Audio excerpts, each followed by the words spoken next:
Okay, we're gonna melt some beeswax today. So first thing you need to do is make sure you have an old crock pot, because you don't want to use one that you are going to use after this, because it's going to be disgusting when you're done. You need to put a little bit of water in the bottom of your crock pot to hold the wax, and then you're going to cover it with a piece of cheesecloth. I just use regular cheesecloth that you can get at the grocery store. I double layer it because these holes can be pretty wide, and this just helps secure it a little bit better. You want to tie it on there because you're going to be putting weighted objects in the middle and you don't want it to sink in. So you need to make sure it's secured here and here. I like to secure it with a string because you have to use something that's not going to melt off like a rubber band. So a rubber band will not work. And then after I get it underneath the little string, I like to use tape and secure that down even further.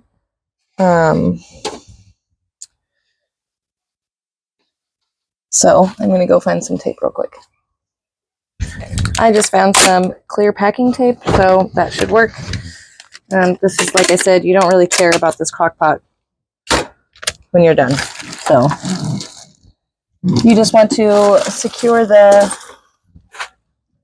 edges of the cheesecloth on like that so it doesn't sink into the crock pot.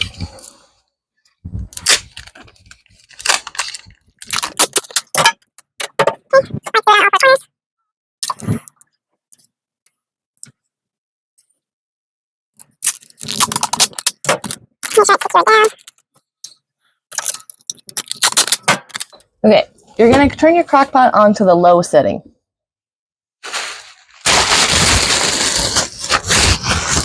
Because if you do it on high, it boils all the water out. So the water is there to catch your comb. So once you have the water set in your crock pot, then you get your comb cut out of your frames. I already have mine cut. Mine is waiting for me already. Then you go ahead and you just place the comb on top of the cheesecloth very carefully, like so. You don't want to put too much in there because the weight of it will pull the cheesecloth down. So I like to just do like one small chunk at a time, put it in there, keep it on low, and just let it melt. And we'll come back and check on this in a few hours.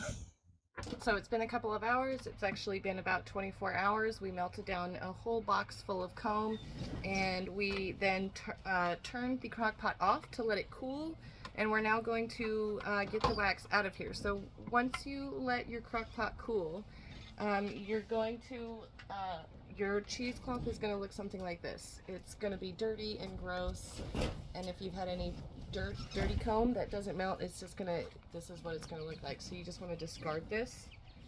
That's trash. Your wax is now down in here inside the crock pot, and you can just lift it right out. The water helps it from evaporating and it keeps it floating, so it's very easy for you to pull out of the crock pot after that. As you can see, it's really dirty. It needs refined a little bit more.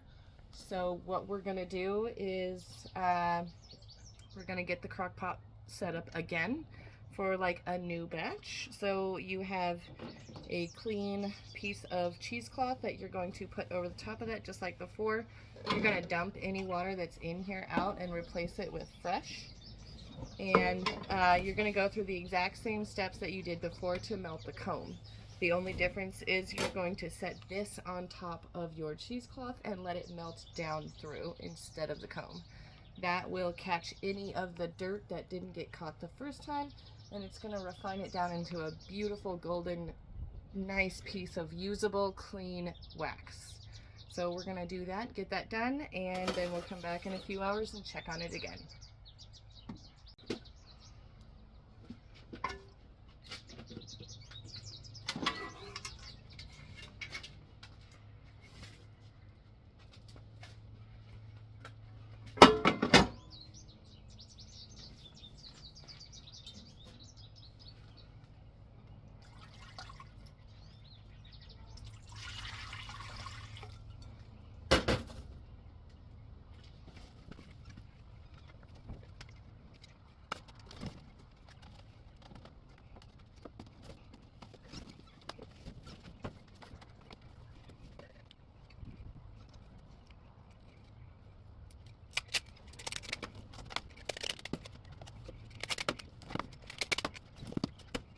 So it's been about 24 hours and we have melted down all of our comb and we have extracted it from the crock pot.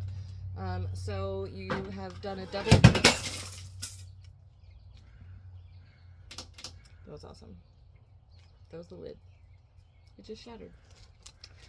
But anyways, you've melted down all of your wax now, and here's your final product. It is a nice clean brick of purified, refined beeswax ready to use for whatever you want to use it for. I would recommend storing this in a cool, dry location in a bag, paper bag, or like an airtight container.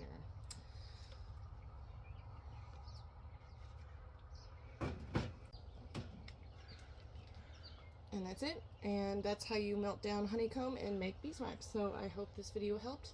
And make sure you like and subscribe, and we'll see you at the next one.